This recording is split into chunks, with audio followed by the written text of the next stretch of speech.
My panties were missing. 2 shirts and my favorite pair of shorts were gone too.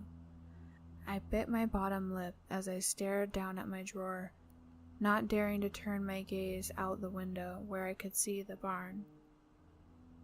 It had started with noises. Little rustling, scratching sounds with no apparent source. They were accompanied by an ugly sense of dread that I could not explain.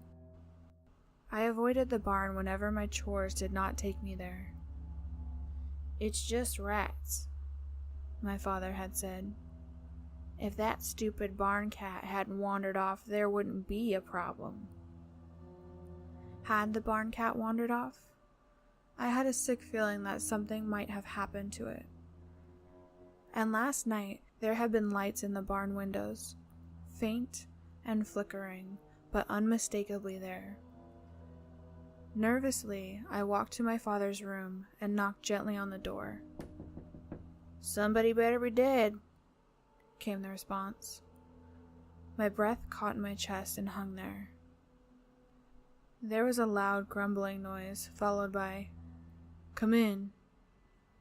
I turned the knob and pushed open the door, already regretting my decision. My father lay in bed on a stack of dirty pillows, a fresh whiskey stain on his shirt. I glanced at his eyes long enough to see how glassed over they were, before quickly directing my gaze to the floor. "That's good," I thought. "If he tries to hit me, I can run. He's too drunk to catch me." "Well, what is it?" he demanded. Somebody's in the barn," I said. He scoffed. "This again? Nobody's out there. It's just your imagination." I clenched my fist in my pocket, trying to muster the courage. Some of my clothes are missing," I said. My father struggled to sit up, wobbled, and fell back on his pillow. He pointed a wavering finger at me. "You lost them," he said. "I worked my ass off to provide you a good life, and you just whore it all away." My muscles tensed. I was prepared to bolt. My father gave a heavy sigh. "Go on then, get out." I wasted no time in doing what he asked. He wasn't going to help. It was up to me. That night, as soon as he passed out, I snuck into his room. I went right for the shotgun he kept in the closet, and then closed the door quietly behind me.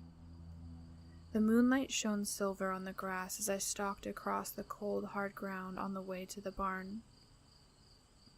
There was the flickering light of a lamp in the barn windows. It disappeared as I grew closer. I was almost at the door when I heard a loud thump. I paused for a moment, took a deep breath, and then pushed open the door with the muzzle of the shotgun. The inside was dark. I waited for my eyes to adjust. There was something off about the barn, but I couldn't put my finger on it. Heart throbbing in my chest, trigger fingers slippery with sweat, I scanned the walls, then the floor. I saw it. There on the floor, a plank was sticking up. I held the gun on it as I approached. The planks around it were raised, and after a moment I realized what I was looking at. A basement door. Should I go in? My thought was answered by a scream from below the door. I ran. It was not until I was halfway home that I realized I'd dropped the gun. I barged into the house and pounded on my father's door.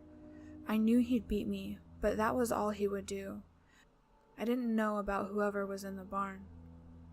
The door was yanked open and I was hurled into the hall by my father's heavy fist, smashing into my stomach. "What the hell is the matter with you?" he roared. His eyes swiveled crazily about. "Someone's in the barn," I said, breathless. "I heard a scream." "It was the wind, you stupid slut. Come on, I'll show you." He seized me by the shoulder, and the pain shot through me as he squeezed the pressure point.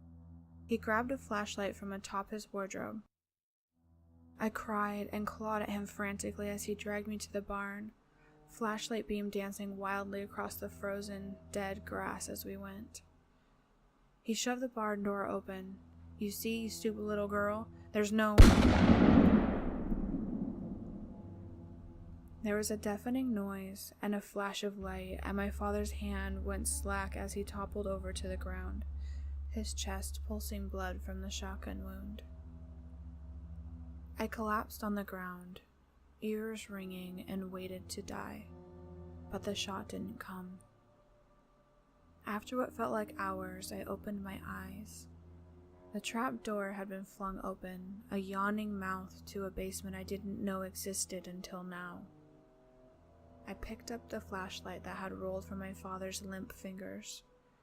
I approached the door, the beam of light shaking as my hand trembled.